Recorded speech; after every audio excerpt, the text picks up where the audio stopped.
Bharatiya Janata party इसकी वैचारिक यात्रा मातृ संगठन राष्ट्रीय स्वयंसेवक संघ जिसकी की स्थापना 1925 विजयदशमी के दिन नागपुर में हुई थी और तमाम पड़ाव पार करते करते राष्ट्रीय स्वयंसेवक संघ पर गांधी जी की हत्या के बाद अनर्गल आरोपों के तहत जब प्रतिबंध लगा तब देश भर में राजनीति में सक्रिय जो लोग थे सब ज़्यादातर लोगों को बाद में सरदार वल्लभ भाई पटेल को भी ये लगा कि राष्ट्रीय स्वयंसेवक संघ पर ये प्रतिबंध ठीक नहीं है और प्रतिबंध हटा लिया गया। प्रतिबंध हटने के बाद से पूजनीय गुरुजी और तत्कालीन तमाम विचारशील व्यक्ति उन लोगों के बीच में मंत्रणा हुई और लगा कि देश में इस विचारधारा से संबंधित राष्ट्रवादी विचारधारा का कोई ना कोई राजनीतिक संगठन भी होना चाहिए।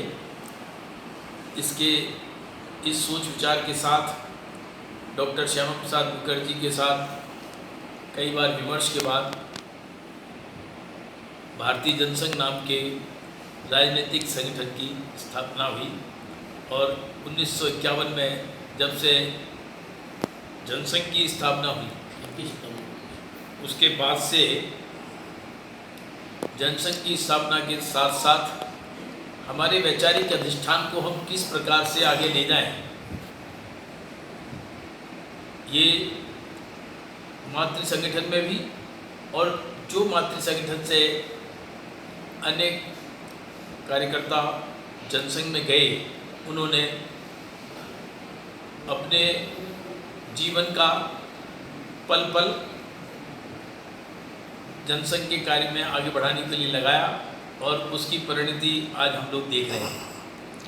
तमाम वैचारिक झंझावात बीच में आए और सबसे पहले हमारे संस्थापक डॉक्टर श्यामा प्रसाद मुखर्जी जिन्होंने देश को आह्वान किया कि इस देश में दो विधान, दो प्रधान, दो निशान नहीं चलेंगे और इसके तहत उन्होंने कश्मीर में आंदोलन छेड़ा और डॉक्टर श्यामा प्रसाद मुखर्जी का बलिदान हुआ। कश्मीर के लिए कहाँ बंगाल के व्यक्ति देश की एकात्मता, देश के वैचारिक अधिष्ठान को आगे बढ़ाने के लिए उन्होंने अपना बलिदान कश्मीर में जाकर किया। ये हम सब के लोगों के लिए प्रेरणा का विषय रहा है और वो हम देखते आ रहे हैं। ऐसे ही बीच बीच में जनसंघ के कार्यकाल में गोवा मुक्ति आंदोलन हो, डॉक्टर जगन्नाथ राव जोशी ने जिसमें बहुत बड़ी प्रमुख भूमिका निभाई।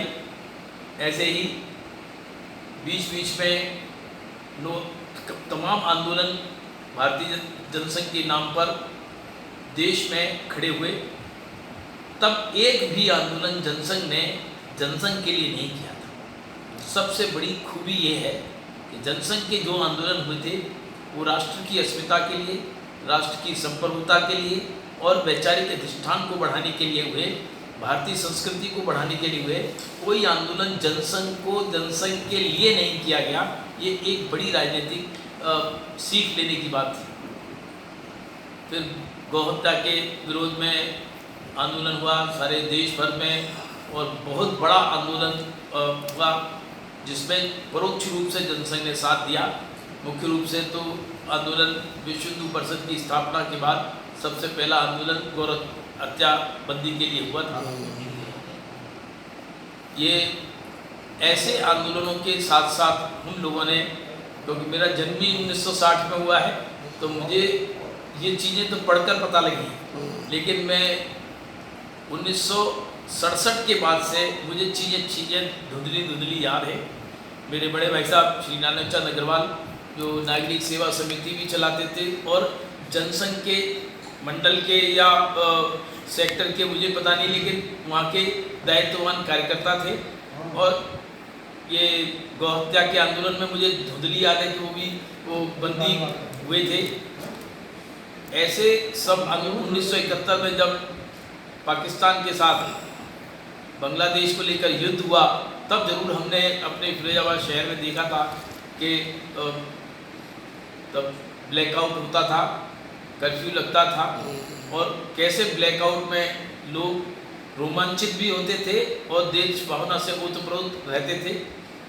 जिसके बाद वो युद्ध में विजय के बाद जिस प्रकार से भारतीय जनसंघ के शीर्ष नेता पंडित अटल बिहारी वाजपेयी जी ने देश की सरकार को सराहना भी की थी, देश की सेना की सराहना की थी, जिस प्रकार से हमने वो युद्ध जीता और बांग्लादेश की स्थापना हुई। ये उत्तरोत्तर चलता रहा, लेकिन इन सब के साथ ही हमने भारतीय राजनीति का काला अध्याय भी देखा और देश में लोकतांत्रिक मूल्यों की अवहेलना हुई। अपनी सीट बचाने के लिए, अपनी कुर्सी बचाने के लिए जब राजनयन से चुनाव में न्यायालय के माध्यम से इंदिरा गांधी जी का चुनाव इनवैलिड करार दिया गया, तो देश में इमरजेंसी की स्थापना हुई। सभी शीर्ष विपक्षी नेताओं को, सामाजिक विचारकों को, राष्ट्रीय स्वयंसेवक संघ जैसे सांस्कृतिक संगठन को प्रतिबंधित किया गया, इनके लीडर्स को अरेस्ट किया गया, जेल के पीछे डाला गया। और उस संघर्ष में भी मुझे 2-3 किस्से उसके याद हैं, क्योंकि मैं बहुत छोटा ही था, ज़्यादा बड़ा नहीं था। 74-75 में जब पीडीजन में हमारा संघ का शिविर था, उसका समापन कार्यक्रम था, पूजनीय बाड़ा साहब देवरस का उद्बोधन था, मैं उस फील्ड में था वहाँ। और उसके बाद जैसे ही बाड़ा साहब वहाँ से निकले थे, 26 जून को बाड़ा साहब को रास्ते में गिरफ्तार कर लिया गया और जेल में रखा गया।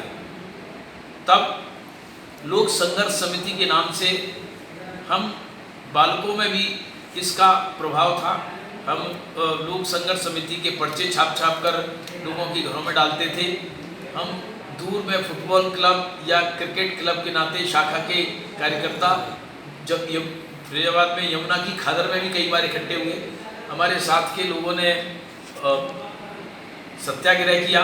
मेरे से एक बैच जूनियर के लोग, विजय बंसल जो आज नहीं है, कुक्कू मुझे बड़ा प्यारा है, ऐसे कई कार्यकर्ता हमारे साथ के जेल में गए। मुझे इस बात से वंचित रखा गया, मुझे इस बात का बहुत दुख हुआ, क्योंकि 76 में मैं इंटर का इम्तहान दे रहा था और मुझे नहीं जाने दिया। लक्ष्मी नारायण जी जैन, उन्होंने मुझे कहा कि तुमको नहीं जाना है। अब संघ में उस समय अनुशासन जैसा आज भी है बहुत माना ही जाता था, अधिकारियों की इच्छा ही आज्ञा होती थी, इसलिए मैं उस सत्याग्रह में नहीं जा पाया, जिसका मुझे ताउम्र कष्ट रहेगा कि मैं अपनी इस भूमिका को नहीं निभा पाया। लेकिन मेरे साथ के और तमाम लोग, बच्चे उस समय कह सकते हैं 11वीं के लोग थे, वो गए और मैं 12वीं में था, इसलिए मुझे रोक दिया गया ऐसे। लेकिन इमरजेंसी के कालखंड में मेरे घर पर भी कई बार पुलिस आई, नानक भाई साहब को पकड़ने के लिए आई। एक बार रमन लाल शाह जी हमारे घर में रुकने आई थी, तो उनको पकड़ने के लिए आई। हमने पीछे के दरवाजे से ऊपर से उनको बाहर निकाल कर दूसरी जगह पहुंचाया। ऐसे इमरजेंसी के कालखंड में, लेकिन ये था कि हम सब बच्चे जो तरुण स्वयंसेवक कह सकते हैं, तरुण हो गए थे उस समय, तो लोक संघर्ष समिति के माध्यम से समाज में अलग जगाने का काम जरूर संघ की शाखा खेल क्लबों के माध्यम से लगाने का काम करते थे। और उसके बाद जब इमरजेंसी हटी और 77 में जब फिर से लोकतंत्र स्थापित हुआ और जनता पार्टी बनी, हम सब लोगों ने इतने बीच में, चाहे वो 71 का चुनाव हो, चाहे वो 77 का चुनाव हो, इस चुनावों में मुझे खूब अच्छे से ध्यान है। हमने 71 के चुनाव में दीपक के निशान के लिए जगह जगह छोटे छोटे झंडे लेकर, क्योंकि हमारा जुलूस सबसे बड़ा होता था। हारते हम हर बार थे, जगदीश उपाध्याय जी हर बार चुनाव लड़ते थे और 3-4 बार हार गए। एक बार गोपाल प्रसाद जी अग्रवाल लड़े, वो भी हार गए थे, हालांकि उनके वोट बड़े थे। लेकिन वो भी हार गई। हमने कभी जीत नहीं देखी थी। सबसे पहली जीत इमरजेंसी हटने के बाद जनता पार्टी के समय पर जब चुनाव लड़े गए देश में, और उत्तर प्रदेश में एक भी सीट कांग्रेस को नहीं मिली। इतना बड़ा 85 की 85 सीटें जनता पार्टी को मिली थी। ऐसा माहौल भी हमने देखा और लोकतंत्र की स्थापना हुई, लेकिन आपसी कलह में जनता पार्टी टूट गई और 80 में फिर से कांग्रेस स्थापित हुई। और 80 के दशक में एक बहुत बड़ा परिवर्तन दुनिया देश भर में हुआ। माननीय अशोक सिंघल जी संघ से विश्व हिंदू परिषद में आ गए थे और उन्होंने भारत एकात्मता यात्रा के नाम पर पूरे समाज को झकझोरने का काम किया। गाय, गंगा और भारत माता, ऐसा एक बड़ा संकल्प लिया। संस्कृति रक्षा यात्रा, एकात्मता यात्रा ऐसे करके उन्होंने निकाली। संस्कृति की रक्षा के लिए तब तक मैं मेडिकल कॉलेज में आ गया था। 79 में मेरा सिलेक्शन हो गया था लखनऊ में। तो हमने मेडिकल कॉलेज के हर छात्र छात्रा को, मेडिकल कॉलेज में ये बहुत बड़ी आज तक बात मानी जाती है कि कोई भी छात्र हमने नहीं छोड़ा था, चाहे पीजी का हो चाहे अंडर ग्रेजुएट हो। सभी छात्र छात्राओं को संस्कृति रक्षा योजना के तहत उनसे कलेक्शन भी लिया, उनको साहित्य भी दिया और उनसे खूब बहस की। बहुत अंग्रेजी ना लोग थे, बहुत सो कॉल्ड मॉडर्न लोग थे। हम लोग को ऑर्थोडॉक्स कहते थे, लेकिन हमने सबके छक्के छुड़ाए और एक बहुत बड़ा वातावरण लखनऊ मेडिकल कॉलेज में खड़ा किया। तब से लोगों के बीच में एक संस्कृति की, संघ की, हम लोगों की धाक लखनऊ मेडिकल कॉलेज में जमी। और 80 के ही दशक में फिर जब हमने मेडिकल कॉलेज में पढ़ते पढ़ते तमाम मेडिकल कॉलेज के आंदोलन में, सबसे पहले 84 में जब मैं MBBS करने के बाद MS कर रहा था, वो इंटर्नशिप कर रहा था, तब हमने वहाँ के लोकल मेडिकल कॉलेजेस के आंदोलन में हिस्सा लिया पहली बार। लेकिन उसी समय 84 में एक बहुत बड़ा परिवर्तन हुआ देश में। अशोक जी के माध्यम से जब जो अलग जगह थी उसमें लोग जगह जगह खड़े हुए और राम जन्मभूमि कैसे मुक्त कराई जाए, इस आंदोलन की शुरुआत हुई। और उसमें दाऊदयाल खन्ना कांग्रेस के बड़े नेता होते थे, लेकिन अशोक जी के प्रभाव में राम जन्मभूमि के प्रति आस्था के कारण से दाऊदयाल खन्ना राम जन्मभूमि मुक्ति यज्ञ समिति से जुड़े और दाऊदयाल खन्ना भी इसमें जुड़े। तो 1904 स्वामी रामचंद्र दास परमहंस बहुत बड़े संत थे, अयोध्या के बहुत फक्कड़ संत थे और बहुत क्रांतिकारी संत थे, बहुत मोटिवेटिंग स्पीच देते थे। ऐसे रामचंद्र दास जी महाराज उसके अयोध्या के इस सारे प्रकल्प के अध्यक्ष हुए थे। 1984 में 14 अक्टूबर को अयोध्या से चलकर लखनऊ में राम जानकी यात्रा आई थी। बहुत बड़ा कार्यक्रम था और मुझे आज भी रोमांच होता है उस यात्रा के बारे में देखकर, क्योंकि सबसे पहली बार मैं बजरंग दल के नाते बजरंग दल का संयोजक उस यात्रा के लिए बना था और मेरे सह संयोजक थे अखिलेश सिंह के सिंह। वो अभी लखनऊ में है, बिजली विभाग में कार्यरत है, PRO है वो वहाँ। लेकिन और मेरे मेडिकल कॉलेज के छात्र उसके सब हमारे स्वयंसेवक थे। तब बजरंग दल की स्थापना केवल उस यात्रा के संचालन के लिए।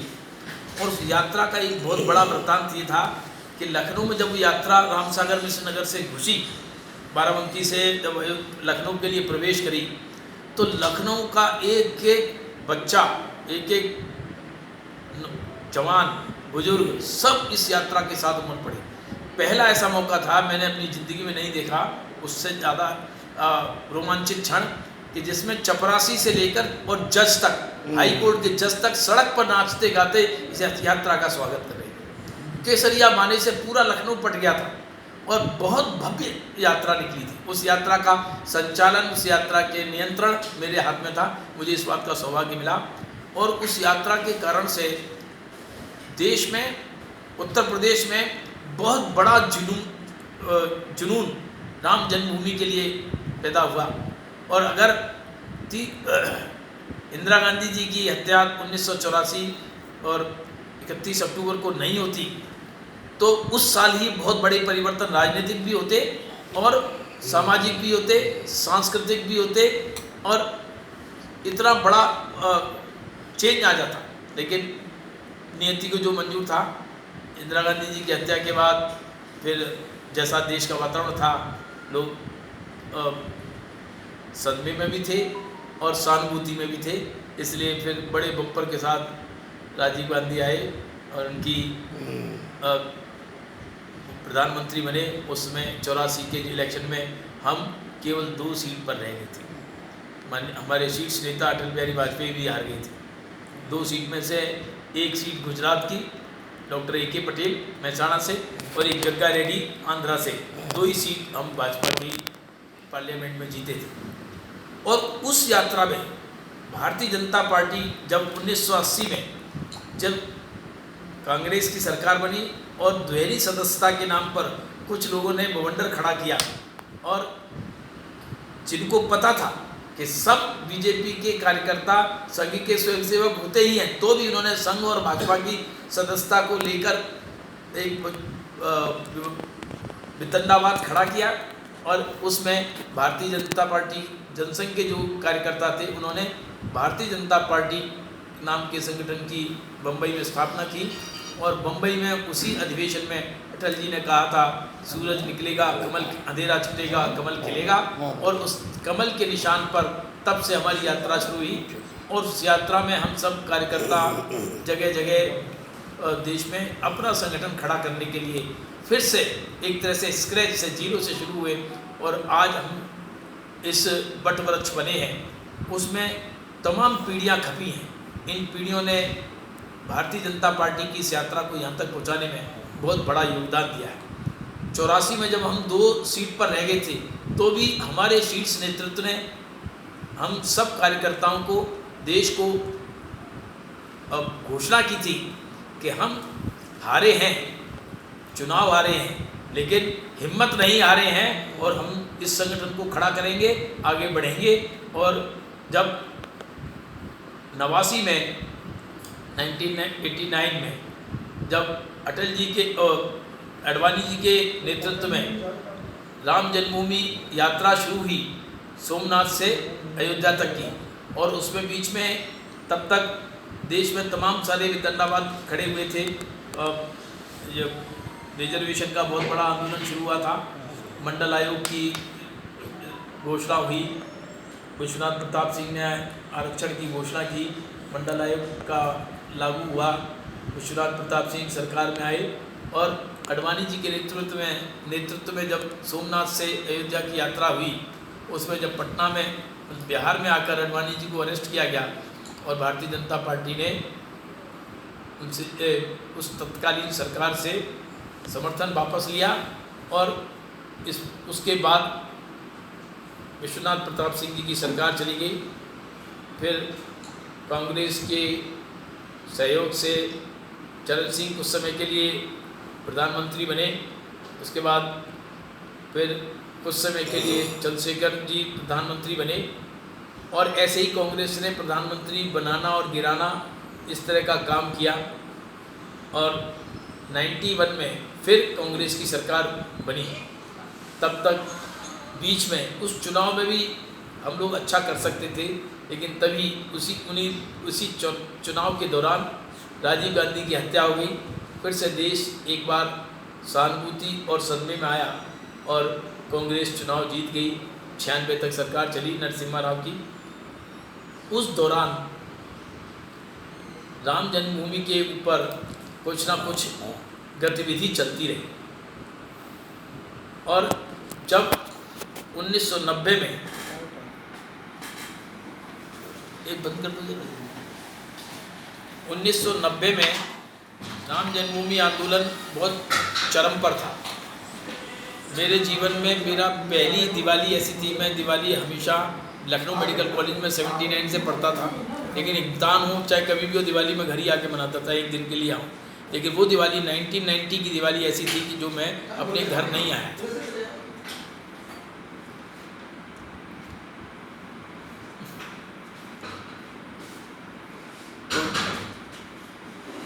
उस दिवाली पर राम जन्मभूमि पर 1990 में एक बहुत बड़ा आंदोलन चल रहा था। और मैं निराला नगर में लखनऊ में माननीय देवड़े जी के सानिध्य में मुझे पूरा कंट्रोल रूम देखने की जिम्मेदारी मिली थी। हमारे प्रांत प्रचारक प्रताप जी, उस समय माननीय देवड़े जी हमारे संरक्षक थे, माननीय ब्रह्मदेव जी भाई जी उस निर्मला नगर के विद्या केंद्र के विद्या भारती की तरफ से सारी व्यवस्था देखते थे। माननीय ओम प्रकाश जी उस समय क्षेत्र प्रचारक थे। उस समय पर तमाम तरह की जो अंडरग्राउंड मीटिंग हुई पूरे देश भर में, भारतीय जनता पार्टी और राष्ट्रीय स्वयंसेवक संघ, विश्व हिंदू परिषद, ऐसे सब संगठनों की कारगुजारियों पर मुलायम सिंह की सरकार ने अघोषित पाबंदी लगा दी थी। कहीं कोई हिल नहीं सकता था। देश में भी इस तरह का वातावरण खड़ा किया था। उस 1990 में मेरे दिल्ली वाले घर में माननीय अशोक जी, रज्जू भैया जी, शेषाद्री जी, उनका एक मीटिंग स्थल होता था और मैं यहाँ था लखनऊ के निराला नगर में। और निराला नगर में जब 1990 का ये कार्यक्रम चला, 30 अक्टूबर को जब कार सेवक अयोध्या में पहुंच गए थे, देश भर से लोग इस आंदोलन के लिए निकले थे। इतनी पाबंदियों के साथ गांवों से, गलियों से, सड़कों से, साइकिल से, मोटरसाइकिल से जगह जगह लोगों को गिरफ्तार किया गया। मेरे परिवार में भी फिरोजाबाद में भाई लोग सब गिरफ्तार हुए थे। तो उस आंदोलन के समय पर जब इस तरह का जुनून था, मेरे पास देश भर से फ़ोन आते थे, आंध्रा से, कर्नाटक से, दिल्ली से, हरियाणा से, तमाम जगह लोग निकले हैं। कहाँ कहीं सोहावल में रुके हैं, कहीं रुके हैं, ऐसे लोगों के पत्र आते थे। लेकिन लोग गुप्त रूप से भी आते थे। इन सब पाबंदियों को नकार दिया था लोगों ने। और 1990 का जो जुनून था देश भर में राम जन्मभूमि को मैं शिलान्यास करने के लिए, तो उस कार्यक्रम के लिए जब 30 अक्टूबर को, यार क्यों इसको बार बार करते हो?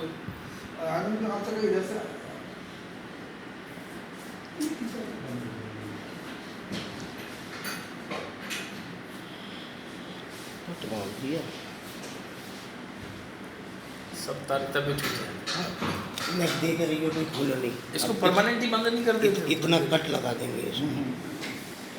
22 अब क्या रह गया? 30 अक्टूबर को जब परिंदा मुलायम सिंह ने परिंदा पर नहीं मार सकता इसकी घोषणा की, वहाँ सैकड़ों हजारों कार सेवक गांव के रास्ते से, मुझे ऐसा ध्यान है कि उस समय किस प्रकार, क्योंकि मैं लखनऊ में उस केंद्र पर था, मेरे पास सब जगह से सूचना आती थी। आज हृदय जी उस समय साकेत विभाग प्रचारक थे और हृदय जी इस कार्यक्रम की सारी रचना अयोध्या में कैसी हो, इसकी पहले हमारे पास आकर सूचना योजना माननीय प्रताप जी के पास, माननीय देवड़े जी के पास, माननीय ओम प्रकाश जी के पास बनाते थे। उस सब व्यवस्था को मैं देखता था वहाँ लखनऊ में निराला नगर में, और हृदय जी ने उस रचना को जमाया था। बहुत अच्छा, एक चटर्जी हमारे एक कार्यकर्ता थे, उनके घर में रहकर वो कार्य कर रहे थे। और 30 अक्टूबर को जब जगह जगह से लोग इकट्ठे हुए तो लोगों को आश्चर्य हुआ कि इतने प्रतिबंध के बाद भी अयोध्या में राम जन्मभूमि पर लोग पहुंच गए थे। और उस समय जैसा कि सारा देश जानता है, मुलायम सिंह जी की सरकार थी। मुलायम सिंह ने गोली चलाने का आदेश दिया और हमारे तमाम कार सेवक उसमें शहीद हुए। और हृदय जी उस समय, मेरे एक पत्रकार का फ़ोन आया, उस समय राजनाथ सिंह जी सूर्य पत्रकार थे, वो वहीं थे। उन्होंने मेरे दोस्त अखिलेश को कहा, वही अखिलेश सिंह जो मेरे साथ बजरंग दल के सहसंयोजक रहा था, उस समय तो बजरंग दल नहीं था, बाद में विनय कटियार बजरंग दल विधिवत गठित हुआ, उसके संयोजक हुए थे। मैं 90 में जब, तो मैं 84 में थे। तो अखिलेश ने मुझे फ़ोन किया कि हृदय जी को फ़ोन करके बताओ वहाँ से हटे, नहीं तो गोली लग जाएगी उनको। वो तो मैंने अखिलेश जी के पास, हृदय जी के पास समाचार पहुँचाया कि आप हटो, पैंट शर्ट पहन के जाओ, जाना है तो कम से कम ये धोती कुर्ता कुर्ते पजामे से हट जाओ। तो वो वहाँ से हटे। ऐसा जब वातावरण था, लोगों में बहुत, जब गोली चल गई तो पूरे देश में उबाल था। मैं भी उबल रहा था, मैं देवड़े जी से लड़ता, कभी प्रताप जी से लड़ता, और हमने कहा कि ऐसे काम नहीं चलेगा साहब, अब तो देश में क्रांति लानी पड़ेगी। लेकिन फिर भी हम लोगों को धैर्य बनाया गया। और जिस समय जब अशोक जी मोटरसाइकिल के माध्यम से चलाकर जब वहाँ हुए तो अशोक जी के बारे में ये नहीं कहा गया कि अशोक जी आए, कैसा भाव था लोगों का, अशोक जी प्रकट हुए, इस तरह का वातावरण। और अशोक जी के जब पत्थर लगा और यहाँ कट लग गया था तो अशोक जी अस्पताल में गए। अस्पताल में वो मेरा एक जूनियर था शरदेंदु शर्मा, वो उसने उनकी स्टिचिंग की, उसने मुझे फ़ोन किया शरदेंदु ने कि सर अशोक जी सिंगल को मैंने स्टिच किया। मैं तू सर सौभाग्यशाली है, उनका हाथ तो लगा, लेकिन अशोक जी हमें मालूम था कि अशोक जी को ज़्यादा देर अस्पताल में रहे तो गड़बड़ हो सकती है, तो अशोक जी वहाँ से चले गए। तो सब जगह चला कि अशोक जी प्रकट हुए और अशोक जी अंतर ध्यान हो गए। तो इस प्रकार का लोगों के मन में भाव था। 2 नवंबर को फिर से कुछ लोग गए, हमारी उमा भारती गई, इन्होंने सिर मुड़ा दिया था, तमाम लोग हमारे कोठारी बंधु मारे गए थे। 2 अक्टूबर को फिर गोली चली और फिर लोग मारे गए। फिर मेरे से नहीं रहा गया तो मैंने 2 नवंबर को कोर्ट में केस डाला। 3 नवंबर को हम कोर्ट के आदेश से हम अयोध्या गए। 2 गाड़ियों में हम कुछ डॉक्टर्स, साथ में कंपाउंडर और हम दवाएं ऐसे लेकर हाई कोर्ट के ऑर्डर से, क्योंकि लखनऊ से ऐसे जाना अलाउड नहीं था, कोई वाहन नहीं जा सकता था। हमें जगह जगह चौराहों पर, बाराबंकी में, फिर दुधौली पे, ऐसे जगह जगह रोका गया। हमने दिखाया। एक बड़ी घटना हुई इस समय पर कि मेरे साथ मेरी गाड़ी में आचार्य धर्मेंद्र, बहुत लोग उस समय आचार्य धर्मेंद्र बहुत फाइट ब्रांड हिंदू संत ऐसे करके आचार्य धर्मेंद्र का भाषण होता था। आचार्य धर्मेंद्र को हम कुर्ता पजामा और हैट लगाकर अपना कंपाउंडर बनाकर ले गए, क्योंकि उनको जाने नहीं दे सकते थे। और लोगों ने पूछा कौन है, मैंने कहा हमारे कंपाउंडर है, तो हम उनको लेके गए। मैं नहीं जानता था आचार्य धर्मेंद्र के बारे में बहुत ज़्यादा। जब मनीराम छावनी में हम पहुँचे तो अयोध्या का दृश्य बिल्कुल अलग था। एक तरफ कार सेवकों का कर्फ्यू था, यहाँ कोई पुलिस वाला, कोई सरकारी आदमी फटक नहीं सकता था। मनीराम छावनी, इसको छोटी छावनी कहते थे, और रामचंद्र दास जी महाराज, इन सब इस इलाके में। दूसरी तरफ सरकार, मंदिर के आसपास बाजार, वहाँ पर कोई व्यक्ति नहीं जा सकता था, लेकिन हम दोनों जगह जा सकते थे क्योंकि हमारे पास कोर्ट का ऑर्डर था। हमने दोनों जगह गए और हमने ये स्पष्ट देखा ब्रिज। जब मनीराम छावनी में पहुँचे और आचार्य जब महंत नृत्य गोपाल दास जी महाराज के पास पहुँचे तो हमें नहीं पता था इतने बड़े संत थे। हम तो रामचंद्र दास जी महाराज को नाम सुनते थे, लेकिन महंत नृत्य गोपाल दास जी वहाँ बैठे। जब उन्होंने देखा कि ये कौन आया है तो उन्होंने देखा आचार्य धर्मेंद्र, तो उन्होंने उनका बड़ा सम्मान के साथ स्वागत किया। फिर हमारे बारे में बताया कि डॉक्टर है लेकिन अपने ही लोग हैं। और ऐसी घटना हुई, जिन आचार्य धर्मेंद्र को हम बहुत बड़ा नहीं समझ रहे थे, बाद में देखा तो उनका मसनद रखकर और इनका जो भाव बड़े भव्य रूप में उनको ठहराया गया। और शाम को जब उनका भाषण हुआ तो इतना फायरी, इतना मोटिवेटिंग, इतना इंस्पिरेटरी भाषण हुआ कि हम सब के डॉक्टर्स और जो लड़के हमारे साथ में गए थे उनके भी रोंगटे खड़े हुए। और उसमें एक उन्होंने कहा था कि मुलायम सिंह के लिए कि विष्टा का क्रम कीट बनेगा। मुझे एक शब्द, एक सेंटेंस उनका याद है। ऐसे करके राम जन्मभूमि आंदोलन में जब महाराज रामचंद्र दास जी महाराज के पास जब हम लोग गए तो वहाँ उन्होंने अपने हाथ से भोजन कराया। और जगह जगह कहाँ कोठारी बंधु मारे गए थे, कहाँ उनके दरवाजे पर गोलियाँ लगी, इतना भाव विवल कर दिया कि ऐसा लगता था कि हम यहाँ से जाएंगे ही नहीं जब तक भगवान राम का भव्य मंदिर न बने। इस प्रकार की भावना सारे देश में उस समय बहुत प्रबल हुई। और मुझे सौभाग्य था कि मैं अयोध्या के 14 अक्टूबर के कार्यक्रम में 1990 के और इस 30 अक्टूबर के बाद 3 नवंबर से 5 नवंबर तक मैं अयोध्या में रहा। सबके फिर हमने चिकित्सकीय कैंप लगाए और वामदेव जी महाराज को मिले। और वामदेव जी बहुत बड़े वीतरागी संत थे, बहुत बड़ा सम्मान था। सब संतों में सबसे ज़्यादा सम्मानित एक तरह से कह सकते हैं। आचार्य धर्मेंद्र के साथ उनको मिलने के तो उन्होंने कहा ये कौन है वाला, तो उन्होंने कहा नहीं कोई नहीं महाराज जी, इनके सामने बात हो सकती है। तब उन्होंने कहा किस प्रकार से अशोक जी सिंघल का नेतृत्व तो हमें स्वीकार करके, चाहे हम मन में माने चाहे ना माने, लेकिन नेतृत्व ने तय किया है। तो हम, वो कहते थे महाजन है अशोक जी, लेकिन इनका नेतृत्व हमने स्वीकार किया है, इनके साथ चलेंगे। संतों में भी अशोक जी के प्रति जो भावना थी, जो सम्मान था, वो मुझे पहली बार वहाँ देखने को मिला कि इतने बड़े संत भी अशोक जी के नेतृत्व को मानकर काम करने के लिए तत्पर थे। ये बहुत बड़ी चीज़ मेरे जीवन की थाती रही। लेकिन एक बात और, इस राम जन्मभूमि की बात को मैं पूरी कर दूं, क्योंकि राम जन्मभूमि का मामला ऐसा है कि अभी 5 अगस्त को राम जन्मभूमि मंदिर की शुरुआत हुई है। माननीय प्रधानमंत्री जी ने जिस प्रकार का, जिस इतिहास बदलने वाला भाषण दिया है, मैंने प्रधानमंत्री जी को भी अपनी भावना व्यक्त की थी इस विषय में। लेकिन उससे पहले जब 92 में और 1992 में 6 दिसंबर को जब ये ढांचे गिरे, उसकी घटना भी बड़ी रोमांचक है। क्योंकि मैं वैसे राम जन्मभूमि की ज़्यादा बात कर रहा हूँ, क्योंकि उस समय मैं प्रचारक था और मैं लोहरदगा में था।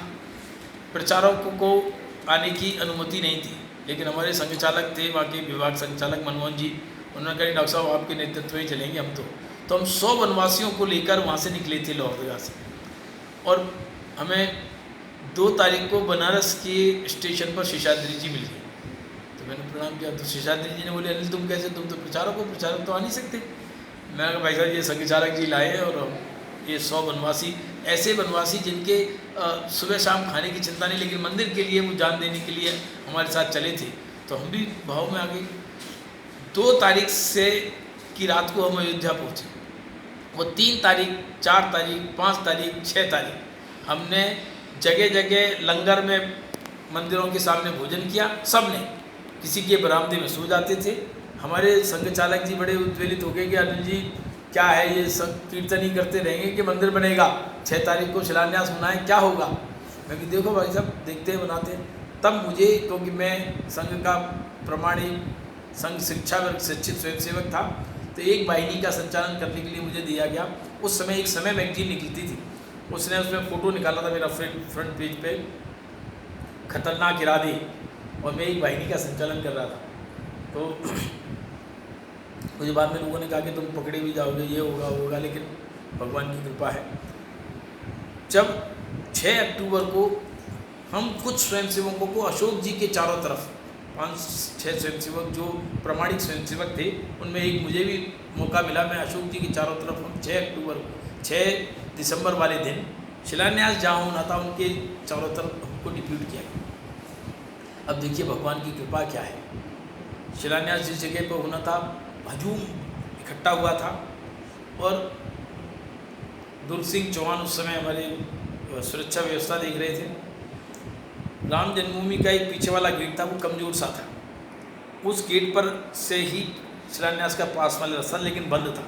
लेकिन वहाँ कार सेवकों का, राम भक्तों का बहुत बड़ा जमावड़ा था, और वहाँ पर कुछ लोग कूद कर आने की कोशिश कर रहे थे। तो जो सुरक्षा के लोग थे, बड़े लंबे 6-6 फीट के जवान थे पंजाब के, तो उन्होंने क्या किया, उन लोगों को उठाया और फेंक दिया दरवाजे गेट के बाहर। ये देखकर लोगों में और वाल हुआ और गेट टूट गया। अब गेट टूटा तो लोग आए, हम अशोक जी के चारों तरफ घेरा बनाए, तो अशोक जी के पैर छुए और ऊपर गुंबद की तरफ चढ़े, और उन्होंने बैरिकेड तोड़ना शुरू कर दिया। बहुत बड़ी भारी बैरिकेडिंग थी, 3-4 लेयर में बैरिकेडिंग थी, तब ऊपर मंदिर तक पहुंच सकते थे। लेकिन लोगों ने वो बैरिकेडिंग तोड़ी, उसके खंभे निकाले और उससे जाकर ऊपर चढ़ गए। बहुत देर तक हम बहुत